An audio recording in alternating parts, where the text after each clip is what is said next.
বানাবো restaurant style chicken soup.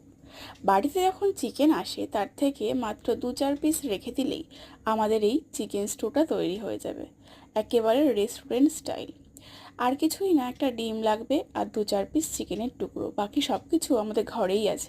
তো প্রথমেই একটা বোলের ভেতর জল দেব।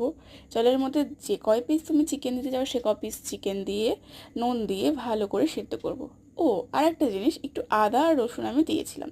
সেটাকে ভালো করে ফুটিয়ে নিয়ে চিকেনগুলোকে আলাদা করে আমি শেডেড করে নেব। তো তারপরে আবার ওই ফুটন্ত জলে শেড চিকেনগুলোকে দিয়ে বিভিন্ন রকম সস দেবো। আমি এখানে সয়া সস, চিলি সস আর টমেটো সস ব্যবহার করেছিলাম, সাথে নুন, অল্প বাটার আর গোলমরিচের গুঁড়ো দিয়ে ভালো করে ফুটিয়েছিলাম। লাস্টে ডিমটা অ্যাড করেছিলাম। ডিমটাকে দিয়ে ভালো করে নাড়িয়ে নিলেই ব্যাস রেডি। আর একটু কর্নফ্লাওয়ার, সেটা তো দিতেই হবে, নাহলে গাঢ়ত্ব তো আসবে না। ব্যাস, স্যুপটা কেমন লাগলো